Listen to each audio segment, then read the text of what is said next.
নমস্কার বন্ধুরা, শ্রাবণীর রান্নাঘরে আপনাদের সবাইকে স্বাগত জানিয়ে আমি আবারও একটা রান্নার ভিডিও নিয়ে আপনাদের সামনে চলে এসেছি। আজকের আমি আপনাদের করে দেখাবো ঝিঙে দিয়ে রুই মাছের ঝোল। এই ঝিঙে দিয়ে রুই মাছের ঝোল আমি কিভাবে বানাই সেটা আপনারা একবার দেখে নিন। ঝিঙে দিয়ে রুই মাছের ঝোল বানানোর জন্য প্রথমে এখানে আমি নিয়ে নিয়েছি রুই মাছ। রুই মাছটাকে প্রথমে আমায় একটু নুন আর হলুদ মাখিয়ে নিতে হবে। প্রচণ্ড গরম পড়েছে, এই গরমে কিন্তু বেশি রিচ খাবার খেতে ভালো লাগে না। এইভাবে যদি ঝিঙে দিয়ে রুই মাছের ঝোল বানানো যায় তাহলে কিন্তু খেতে ভীষণ ভালো লাগে। প্রথমে মাছটাকে খুব ভালোভাবে নুন হলুদটা মাখিয়ে নিতে হবে। মাছের গায়ে খুব ভালোভাবে নুন হলুদ মাখিয়ে নিয়েছি। এবারে এটাকে আমি আলাদা সরিয়ে রেখে দেব আর অন্যদিকে গ্যাসটা অন করে নেব। অন করে একটা কড়া বসিয়ে দিয়েছি। এবারে আমি এর মধ্যে দেব সর্ষের তেল। এখানে আমি প্রায় 4 থেকে 5 চামচের মতো সর্ষের তেল দিলাম। তেলটা দিয়ে আমাকে একটু গরম হতে দিতে হবে। তেলটা আমার এখানে গরম হয়ে গেছে। এবারে আমি মাছগুলোকে তেলের মধ্যে দিয়ে একটু লাল করে প্রথমে ভেজে নেব। মাছগুলো আমার এখানে লাল করে ভাজা হয়ে গেছে।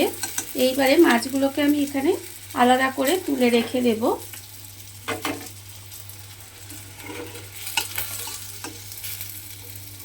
আর আবারও কিন্তু এখানে যে মাছগুলো আছে সেই মাছগুলো এই তেলের মধ্যে দিয়ে একটু ভেজে নেব। মাছগুলো আমার ভাজা হয়ে গেছে। এইবারে আমি ঝোলটা ওই তেলের মধ্যেই করব। আমি প্রথমে এখানে দেব 2টো তেজপাতা আর আমি দেব অল্প সামান্য একটু কালো জিরে ফোড়নে দেব। দিয়ে এবারে দেব একটা কাঁচা লঙ্কা দিয়ে একটু নাড়াচাড়া করে নেব। নাড়াচাড়া করে নিয়ে তারপরে আমি এর মধ্যে দিয়ে দেব পেঁয়াজ কুচি। এখানে আমি একটা মিডিয়াম সাইজের পেঁয়াজ কুচিয়ে রেখেছিলাম, সেই পেঁয়াজটা আমি এর মধ্যে দিয়ে দিলাম। দিয়ে এবারে পেঁয়াজটাকে একটু লাল করে প্রথমে ভেজে নিতে হবে। পেঁয়াজটা আমার এখানে লাল করে ভাজা হয়ে গেছে। এইবারে আমি এর মধ্যে দেব আলু। এখানে আমি একটা আলু লম্বা লম্বা করে কেটে রেখেছি, সেই আলুটা আমি এর মধ্যে দিয়ে দিলাম। দিয়ে আলুটাকেও কিন্তু আমাকে একটু হালকা লাল করে ভেজে নিতে হবে। আলুটা আমার এখানে হালকা লাল করে ভাজা হয়ে গেছে। এইবারে আমি এর মধ্যে দিয়ে দেব আন্দাজ মতো নুন। এখানে আমি আন্দাজ মতো নুনটা দিয়ে দিলাম।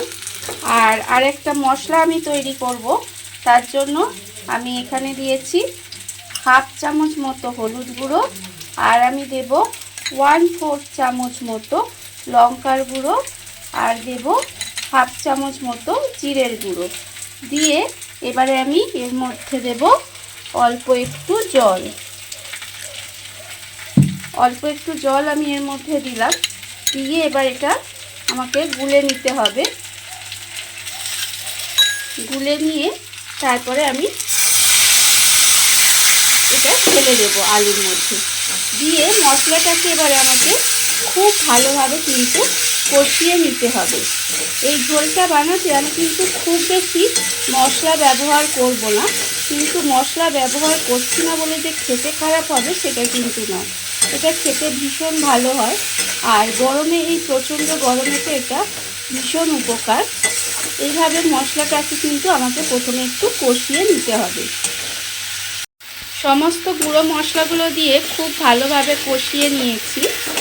এইবারে আমি এর মধ্যে দিয়ে দেব আদা বাটা।